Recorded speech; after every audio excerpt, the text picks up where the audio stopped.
Good morning, students. How are you? Fine. Students, today we will start our new chapter. That's chapter name is friction. That's chapter name is friction and it's your chapter number 12 in your text book. Students, मैं सबसे पहले आपसे एक बात पूछना चाहती हूँ या आपको बताना चाहती हूँ. आप देखना, जैसे हमने 11th चैप्टर पढ़ा था. 11th चैप्टर हमारा क्या था? Force and pressure, in which we study about force, types of the force. Then there is a first one type of the force is known as the frictional force या friction. Okay तो आपका जो एक तरह का force था friction, उसके बारे में आपने वहां पे पढ़ा था. आपने वहां पे क्या पढ़ा था? इसका इंट्रोडक्शन. क्या पढ़ा था आपने? इंट्रोडक्शन की फ्रिक्शन क्या होता है. बट इस चैप्टर में आप इसके बारे में क्या करेंगे? कंप्लीट स्टडी करेंगे. क्या करेंगे? Complete study. ओके इसका A to Z कहते हैं ना फ्रिक्शन का, वो आप इस चैप्टर में आप पढ़ेंगे अपने सिलेबस के अकॉर्डिंग. वहां पे हमने फ्रिक्शन की डेफिनेशन क्या पढ़ी थी कि जो फ्रिक्शन होता है, फ्रिक्शन क्या है? एक आपका अपोजिंग फोर्स है जो कब लगता है आपका कोई भी ऑब्जेक्ट में मोशन होता है. क्या होता है? मोशन होता है. तो उसका अपोज करने के लिए जो फोर्स लगता है उसको हम क्या बोलते हैं? फ्रिक्शन बोलते हैं. क्या बोलते हैं उसको? फ्रिक्शन बोलते हैं. तो उससे पहले मैं आपसे बताती हूँ कि फ्रिक्शन एग्जाम्पल्स के क्या क्या है फ्रिक्शन के. आपने देखा होगा कि एक आपका सरफेस है, आपने बॉल ली, बॉल को अगर आप सरफेस पे फॉल आउट आप गिरते हैं, डालते हैं, उसके बाद क्या होता है? फिर उसके बाद आपकी बॉल कुछ टाइम तक तो मूव करती है, उसके बाद वो क्या हो जाती है? स्टॉप हो जाती है. क्या हो जाती है? बिल्कुल स्टॉप. वही रीजन है किसका? फ्रिक्शन का. आप अपनी बाईसाइकिल चला रहे हैं, रनिंग कर रहे हैं, उसके बाद आप क्या कह रहे हैं? ब्रेक अप्लाई करते हैं, आपकी बाईसाइकिल क्या हो जाती है? रुक जाती है, स्टॉप हो जाती है. किसका एग्जाम्पल है? फ्रिक्शन का है. आप चल पा रहे, वो किसका एग्जाम्पल है? फ्रिक्शन का. ठीक है, ये सारे एग्जाम्पल किसके? आपके फ्रिक्शन के हैं. तो फ्रिक्शन की आप डेफिनेशन अगर मैं आपसे बोलती हूँ तो फ्रिक्शन की आप डेफिनेशन में क्या नोट करेंगे? Friction is an opposite force, या बोल सकते friction is an opposite force to the motion of an object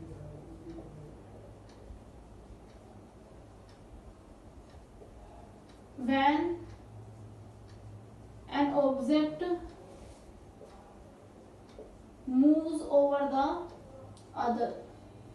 कि कोई भी आपका एक ऑब्जेक्ट है दूसरे, जैसे फॉर एग्जांपल ये मार्कर है, मार्कर और आपका ये व्हाइट बोर्ड है. व्हाइट बोर्ड पे आपको इस मार्कर की इंक ब्लैक आपको क्या दिखाई दे रहे हैं? वहां पे अल्फाबेट्स दिखाई दे रहे हैं. रीजन क्या है वहां पे अल्फाबेट्स दिखाई देने का? यही रीजन है कि आपका जो मार्कर था इसने क्या किया? यहाँ से रबिंग स्टार्ट की, इसके ऊपर रब हुआ और उसके बाद आपको क्या दिखाई देता है? यहाँ पे ये मार्कर की आपको इंक दिखाई देती है. ये आप जो देख पाते हैं ब्लैक बोर्ड पे लिखा जाता है, आपका राइट किया जाता है और आप देख पाते हैं, वो किसके वजह से होता है? जो लिख पा रहे हैं हम, वो किसकी वजह से? फ्रिक्शन की वजह से. क्या होता है? फ्रिक्शन. क्योंकि आपका जो चौक होता है, आपका जो आपके ग्रीन बोर्ड्स आते हैं, ब्लैक बोर्ड्स आते हैं, वहां पे आप चौक यूज करते हैं.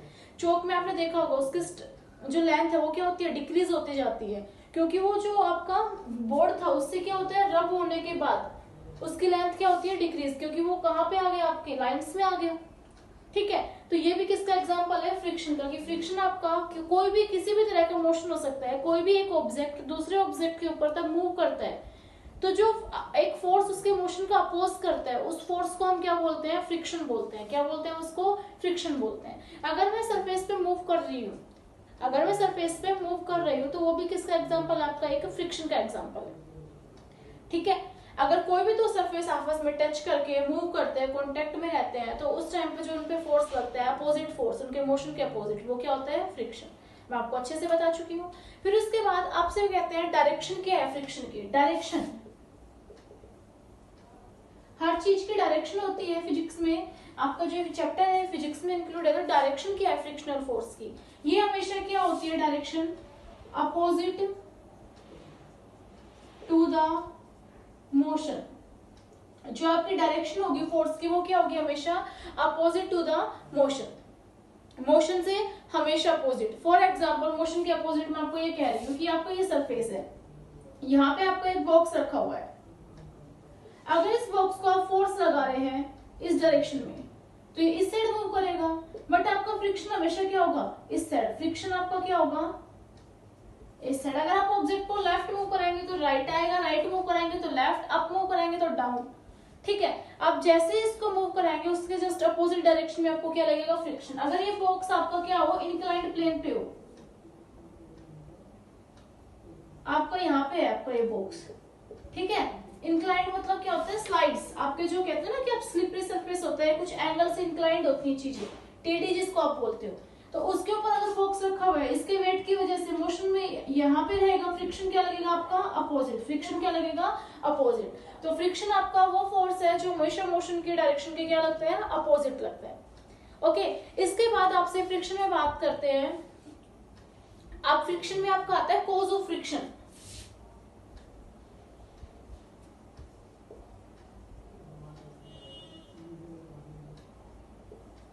कॉज ऑफ फ्रिक्शन, आपका कॉज का मतलब क्या होता है, जैसे स्टूडेंट्स को प्रॉब्लम आती है हार्ड वर्ड्स में, तो कॉज मींस क्या होता है, कारण, क्या होता है आपका कारण, कि जो फ्रिक्शन होता है, फ्रिक्शन का कारण क्या है, ठीक है, किस रीजन से फ्रिक्शन होता है। स्टूडेंट्स ये दिखने में व्हाइट बोर्ड आपको क्या दिख रहा है, बिल्कुल स्मूथ सरफेस दिखाई दे रहा है, ठीक है, आपको ये बिल्कुल ऐसे स्मूथ सरफेस है, मार्कर्स जिसके ऊपर बिल्कुल इजीली लिखा जाता है। आप देख सकते हैं यहाँ पे व्हाइट बोर्ड भी आपका व्हाइट है, पीछे जो इसके वॉल है वो भी व्हाइट है। मेरे को बोर्ड लगाने की नीड ही नहीं होती अगर मैं यहाँ पे मतलब आपके वॉल के ऊपर आपको पढ़ाना स्टार्ट कर देती। किस लिए नहीं पढ़ाया, क्योंकि वॉल क्या है, रफ सरफेस ज्यादा है, बोर्ड क्या है, स्मूथ सरफेस, इस पे इजिली हम इरेज कर सकते हैं। तो आपके फ्रिक्शन का कारण ये होता है, बोर्ड स्मूथ है as compare to wall, but it is not smooth so much कि देयर इज नो इरेगुलरिटीज। इस बोर्ड में भी क्या है, कुछ ना कुछ क्या आपकी इरेगुलरिटीज है। इरेगुलरिटीज क्या होती हैं कि अगर आपका कोई भी एक सरफेस है, ये कि आपका कोई भी एक सरफेस,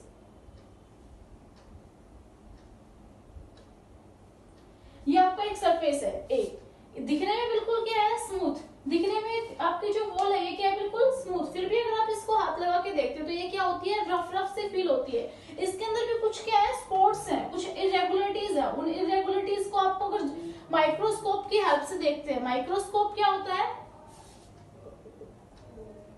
माइक्रोस्कोप स्टूडेंट्स हमने सेकंड चैप्टर में पढ़ा था। माइक्रोस्कोप आपका होता है, it is a device which is used to see small objects, के बहुत स्मॉल ऑब्जेक्ट्स होते हैं जिनको आप नेक्ड आई से नहीं देख सकते, उनको देखने के लिए आपको क्या यूज करना होता है, माइक्रोस्कोप। फॉर एग्जांपल ये आपका ब्लैक बोर्ड था, मुझे इसमें बिल्कुल भी आपको ऐसे सरफेस नहीं दिखाई दे रहे, मुझे बिल्कुल स्मूथ फील हो रहा है, बट जब इसको आप माइक्रोस्कोप से देखेंगे तो इसके अंदर क्या है, कुछ इरेगुलरिटीज है। क्या है इसमें, कुछ इरेगुलरिटीज, यहाँ पे भी क्या है, डिस्ट्रक्शंस है।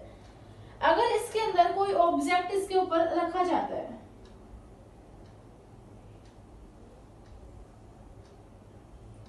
ऑब्जेक्ट का नाम क्या है, बी, ऑब्जेक्ट का भी जैसे मार्कर है, आप ये मार्कर ले लीजिए, यहाँ से आप ये बोलते हैं कि ऐसे ऐसे मूव कर रहे हैं, तो यहाँ पे इसका ये टिप है, इस पे भी क्या है, कुछ ना कुछ इरेगुलरिटीज है, ठीक है। इसको इस पे मूव कराने के लिए आपको क्या लगाना पड़ता है, फोर्स लगाना पड़ता है। यहाँ पे आप क्या कर रहे हो, इसको पुल, धक्का दे रहे हैं। तो अब आप ये बताइए कि इनके अंदर ये फिट होते हैं, तो उस वजह से आपको क्या लगाना पड़ेगा, फोर्स लगाना पड़ेगा। वो फोर्स कितना होगा, पी के वेट से ज्यादा। ये बात हम बाद में करेंगे, पहले हमें फ्रिक्शन का कारण बताना था। फ्रिक्शन का कारण क्या है कि कोई भी आपका सरफेस होता है, ऑब्जेक्ट का जो सरफेस है वहां पे क्या होती है, इरेगुलरिटीज होती है। क्या होती है, इरेगुलरिटीज। ये जो आपको कर्व्ड लाइंस दिखाई दे रही है, ये क्या है, सरफेस की इरेगुलरिटीज। इनकी वजह से क्या लगता है, फ्रिक्शन लगता है। फिर अब डिपेंड करता है फ्रिक्शन कहाँ पे ज्यादा लगता है और कहाँ पे कम लगता है। तो फ्रिक्शंस आपके सरफेस आपके टू टाइप्स के होते हैं। फर्स्ट क्या होता है, smooth, and the second is rough surface. Second आपका क्या होता है, रफ सरफेस। फर्स्ट स्मूथ होता है, सेकंड आपका रफ होता है। अगर आपका स्मूथ सरफेस है तो फ्रिक्शन क्या लगता है आपका, लेस फ्रिक्शन। क्या लगता है आपका, लेस फ्रिक्शन। अगर आपका सरफेस रफ है तो आपका क्या लगता है, मोर फ्रिक्शन। ये मान लीजिए स्मूथ सरफेस की इरेगुलरिटीज, अगर रफ होता तो यहाँ पे क्या होती है, इरेगुलरिटीज और भी ज्यादा होती है। तो इसके ऊपर से मूव करना, इसको क्या हो जाता है, ज्यादा हार्ड होता है और आपको फोर्स क्या लगाना पड़ता है, ज्यादा लगाना पड़ता है, ठीक है। अगर आपका ये सरफेस स्मूथ है, ए और बी के लिए सरफेस आपका क्या है, स्मूथ, तो आपको क्या लगाना पड़ेगा, लेस फोर्स, और फ्रिक्शन भी क्या होगा, लेस। अगर सरफेस रफ है तो आपका फ्रिक्शन क्या होगा, ज्यादा। एग्जाम्पल आप ये कर सकते हैं, आपने क्या किया, एक रबर बॉल थी, रबर बॉल एक आपने टाइल वाले सरफेस पे आपने फेंक दी है, ठीक है, और एक आपने क्या कहते हो, सैंड पे।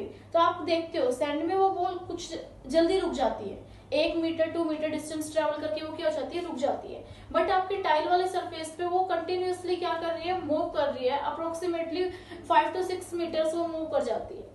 तो यही रीजन है कि आपका जो सरफेस सरफेस था टाइल्स का वो क्या था, स्मूथ, और आपकी सैंड क्या थी, रफ। तो आपका फ्रिक्शन फोर्स क्या था रफ में, ज्यादा, तो उस वजह से उसको जल्दी रोक लिया गया है, ठीक है, रोका गया है। और उसके बाद अगर स्मूथ सरफेस था वहां पे फ्रिक्शन कम होता है, तो उसको रोकने के लिए आपको क्या चाहिए, टाइम ज्यादा चाहिए, ठीक है। इसके बाद अब आपसे हम बात करते हैं कि ये तो हो गया स्मूथ और रफ का कॉज ऑफ फ्रिक्शन। अब आते हैं डिवाइस, जो क्या बताता है कि कितना फोर्स लगेगा इसको खींचने के लिए। यहाँ पे एक डिवाइस का यूज हो रहा है, वो क्या है, स्प्रिंग बैलेंस। क्या है आपका, स्प्रिंग बैलेंस। ये कुछ इस शेप में होती है,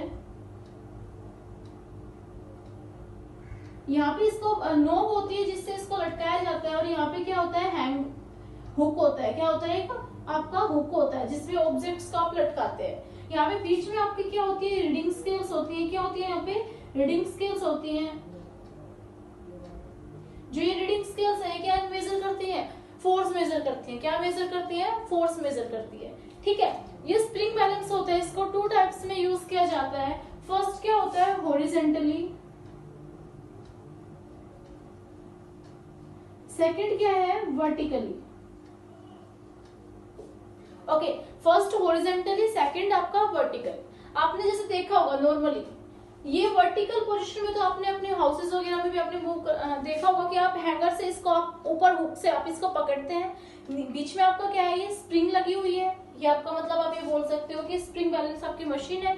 नीचे क्या एक हुक है, उसमें मटेरियल्स को डाल दिया जाता है, हुक कर दिया जाता है उसी के अंदर, और उसके बाद आप उसको उठा के देखते हैं तो ये जो स्प्रिंग वाला होता है ये आपको क्या दिखाई देता है, रीडिंग दिखाई देता है। जितना उसका वेट होता है उतना ही वो नीचे आ जाता है, ठीक है, उसी रीडिंग पे आ जाता है कि 25 kg, 50 kg, 10 kg, 5 kg। तो यहाँ पे ये बता रहा है कि जब अगर आप स्प्रिंग बैलेंस को वर्टिकली यूज करते हैं तो ये किसमें यूज की जाती है, आपको वेट मेजर में। किसमें की जाती है, आपकी वेट मेजर, ठीक है। कोई भी ऑब्जेक्ट है उसका वेट मेजर करने के लिए यूज की जाती है। अगर आप इसको हॉरिजेंटली यूज करते हैं, हॉरिजेंटली यूज करने का मतलब ये है कि आपने इसको ऐसे रखा हुआ है, मान लीजिए बोर्ड लेंथवाइज ना होके ऐसे बिछा हुआ है यहाँ पे, फिर उसके बाद मेरा हैंड है, मेरे हैंड में आपने यहाँ पे कुछ रबड़ बैंड डाल के इसको हुक कर दिया है, ओके। उसके बाद वहां से दूसरी साइड से कोई पुल कर रहा है, इसको क्या कर रहा है, पुल। तो अगर वो जितना फोर्स लगाएगा इस हाथ को खींचने के लिए वो इस पे लगाएगा, इसको खींचेगा, तो उस वजह से यहाँ पे क्या होंगी, रीडिंग दिखाई देंगी। वो क्या होंगी, आपकी फोर्स मेजर करने के लिए। हॉरिजॉन्टली क्या मेजर करता है, आपका फोर्स मेजर करता है। क्या मेजर करता है, फोर्स अप्लाइड। जो आप इस पे अप्लाइड करोगे फोर्स, उसको क्या करेगा, ये मेजर करेगा। ये बात हुई इतनी स्प्रिंग बैलेंस को लेके कि जो हॉरिजॉन्टली है वो वेट मेजर कर रहा है, और आपका वर्टिकली आपका वेट मेजर कर रहा है, और हॉरिजॉन्टली आपका फोर्स अप्लाइड मेजर कर रहा है, ठीक है। इसके बाद ये आता है कि जो फ्रिक्शन होता है वो किस पे डिपेंड करता है। देखो बेटा, कोई ज्यादा बड़ी बात नहीं है कि फ्रिक्शन किस पे डिपेंड करता है। फ्रिक्शन आपका नॉर्मली आप जो भी पढ़े हैं आपने उसी के अंदर सारा इंक्लूड हो चुका है। आपने देखा फ्रिक्शन एक तो किस पे डिपेंड करता है, सरफेस पे डिपेंड करता है। किस पे डिपेंड करता है, सरफेस पे। अगर स्मूथ सरफेस है तो फ्रिक्शन। अब मैं यहाँ पे आपको टॉपिक डालती हूँ,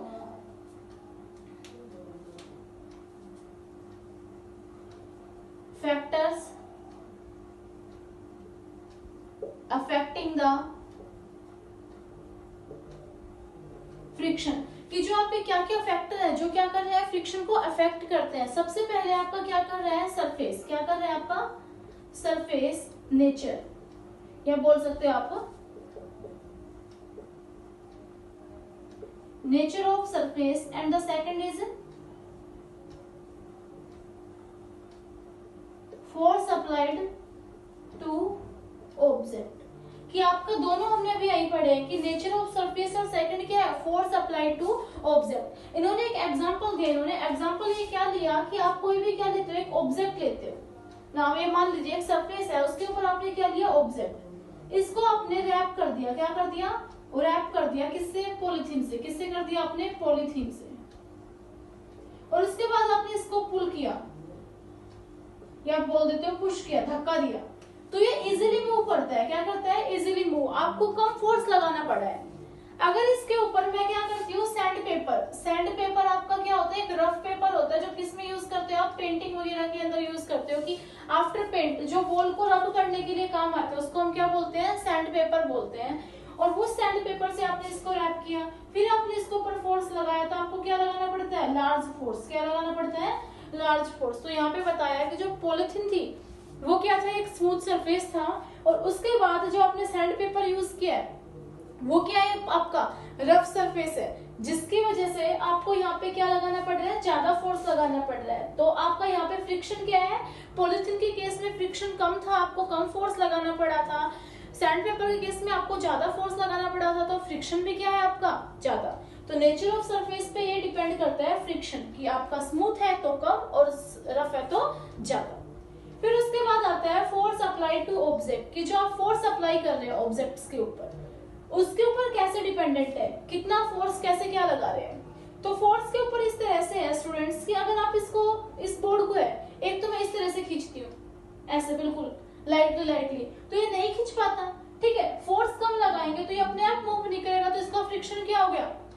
कम हो गया। अगर हम इसको ज्यादा जल्दी आप फोर्स लगा के खींचते हैं तो क्या होगा? आपका फ्रिक्शन ज्यादा होगा, ठीक है। यहाँ पे बोल सकते हो कि कोई भी ऑब्जेक्ट मूव कब करेगा? ये बॉक्स था, इस बॉक्स का जो वेट है उसके अकॉर्डिंग मुझे फोर्स तो लगाना पड़ेगा ना, मुझे फोर्स लगाना पड़ेगा, नहीं तो आपका ऑब्जेक्ट क्या करेगा? मूव नहीं करेगा। ये दीवार का लगा लीजिए एग्जांपल, वॉल है आपकी, मैं इस पे क्या लगा रही हूँ? फोर्स लगा रही हूँ। भाई फोर्स तो मैं लगा रही हूँ, ठीक है, बट ये वॉल है आपकी, मूव करने के लिए सफिशिएंट नहीं है। अगर इसकी जगह यहाँ पे हैंड की जगह जेसीबी होती तो ये वॉल क्या करती? मूव करती, इजिली मूव करती। तो वो यहाँ पे किस पे बात हो रही है? फोर्स अप्लाइड टू ऑब्जेक्ट, कि अगर किसी भी ऑब्जेक्ट को मूव कराना है तो उसके ऊपर आपको उसके वेट के अकॉर्डिंग फोर्स लगाना होगा, कि इस जो वॉल का वेट है उससे ज्यादा आपका फोर्स होना चाहिए, ठीक है। आ गई बात समझ में इतनी आपकी? ये आपका टॉपिक था। अब इसके बाद हम पढ़ेंगे टाइप्स ऑफ फ्रिक्शन। हम क्या पढ़ेंगे इसके बाद? हम टाइप्स ऑफ फ्रिक्शन, कि टाइप्स ऑफ फ्रिक्शंस क्या है, how many types of the friction.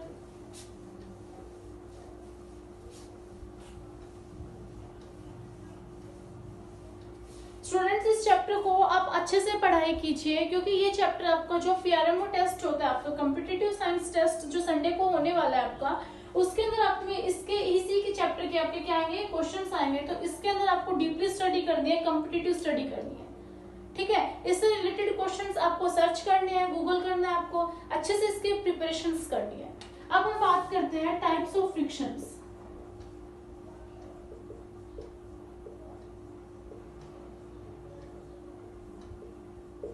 Types of friction, कि आपके how many types of the friction? There are 3 types of the friction.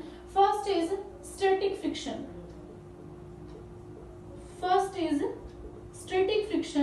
and the second is sliding friction, and the third one is rolling friction. Students, sliding friction is also known as the kinetic friction.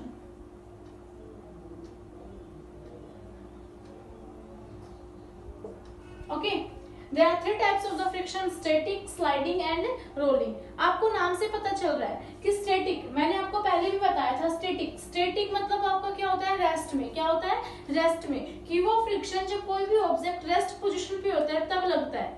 Sliding मतलब क्या होता है? Move करना, कि कोई भी object move कर रहा है तब उसके ऊपर जो फ्रिक्शन लगता है वो क्या होता है? Sliding friction. रोलिंग फ्रिक्शन क्या होता है? कोई भी बॉडी रोल कर रही है तब उसके ऊपर जो फ्रिक्शन लगता है वो क्या होता है? Rolling friction. ये तो हमने इनके नाम से आपके सजेस्ट कर लिया कि इस तरह से ये क्या होंगे? फ्रिक्शन होंगे। ओके, बट आपको यहाँ पे इसमें काफी थोड़ा सा डिफरेंशिएट करना है, वो हम पढ़ते हैं। हम बात क्या कर रहे हैं? स्टैटिक फ्रिक्शन की। क्या कर रहे हैं? स्टैटिक फ्रिक्शन की। स्टूडेंट्स, स्टैटिक फ्रिक्शन के अंदर आपका क्या होता है कि कोई भी ऑब्जेक्ट कैसे है? रेस्ट पोजीशन पे है। क्या है? रेस्ट पोजीशन पे। आप उसको क्या लगा रहे हैं? फोर्स लगा रहे हैं। जैसे फॉर एग्जांपल ये बोर्ड है, इस बोर्ड को मैं क्या लगा रही हूँ? फोर्स लगा रही हूँ। क्या लगा रही हूँ? मैं फोर्स लगा रही हूँ, कि इसको इतना फोर्स लगा चुकी हूँ कि जिस टाइम के ऊपर ये आपका क्या होगा? जस्ट मूव करने वाला होगा। जस्ट क्या करने वाला होगा? मूव होती है ना, कि आपने उसके ऊपर इतना फोर्स लगा दिया, अब आपको पता है कि जस्ट नेक्स्ट सेकंड ये ऑब्जेक्ट क्या करेगा? मूव कर जाएगा। तो उस टाइम के ऊपर, उस स्टेज के ऊपर जो मैक्सिमम इसको रेस्ट पे रखने के लिए जो फ्रिक्शन था वो क्या था? आपका स्टैटिक फ्रिक्शन। क्या था आपका? Static friction. तो स्टैटिक फ्रिक्शन क्या होता है? Static friction comes in play when an object is at rest and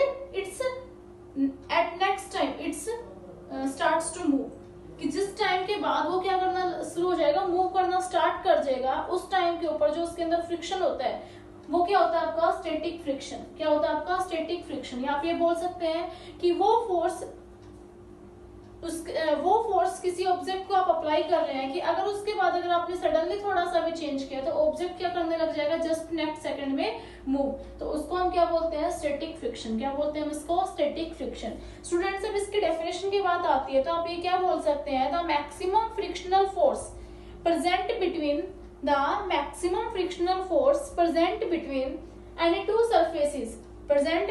any two surfaces या two objects to just tends to move, जिसके अंदर ये क्या करेंगे, जस्ट मूव करने वाले होंगे। उस टाइम पे जो आपका मैक्सिमम फोर्स होता है वो क्या होता है आपका स्टैटिक फ्रिक्शन। क्या होता है आपका स्टैटिक फ्रिक्शन।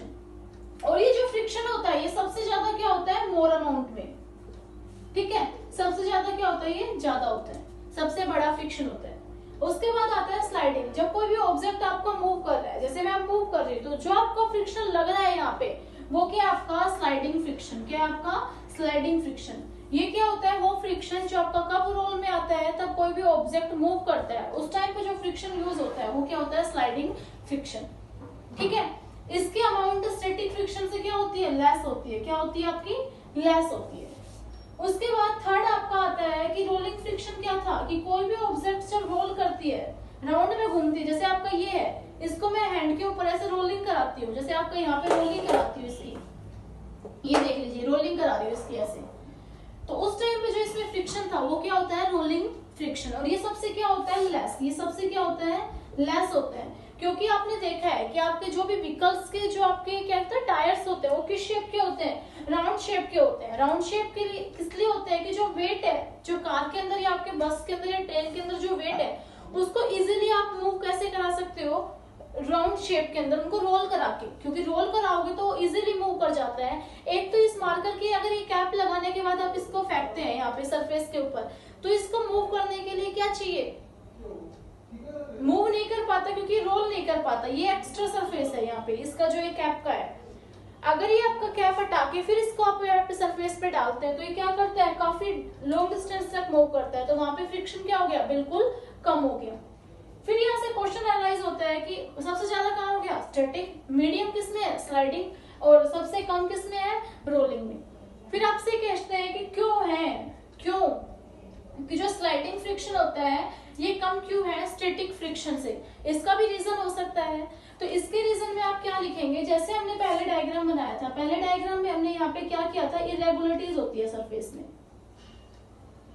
दो सरफेस थे ए और बी, इनके बीच में क्या थी, इरेगुलरिटीज। स्टूडेंट्स अगर एक बार ये मूव करने लग गया तो ये आपस में यहाँ पे जो इरेगुलरिटीज है इसमें क्या होता है, ये फिक्स नहीं होते। इस तरह से आपका क्या होता है, ये फिक्स नहीं होते।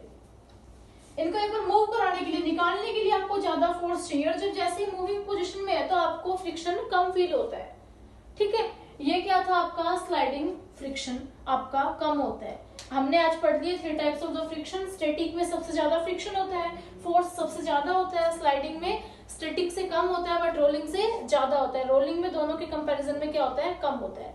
क्योंकि एंशिएंट टाइम से आपने देखा होगा कि आपका अगर कोई भी ऑब्जेक्ट है उसको एज इट इज खींचने में आपको ज्यादा टाइम लगता है, अगर उसको आप रोल करा के आप लेके आते हैं तो उसको क्या लगता है, आपको कम टाइम लगता है।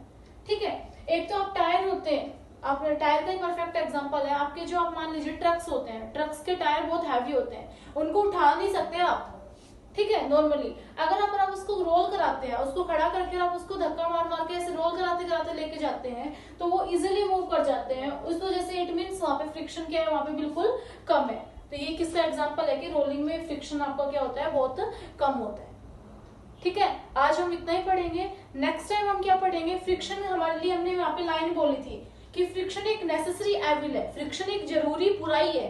तो बुराई क्यों है और जरूरी क्यों है, इसके बारे में हम पढ़ेंगे नेक्स्ट वीडियो में। Thank you students.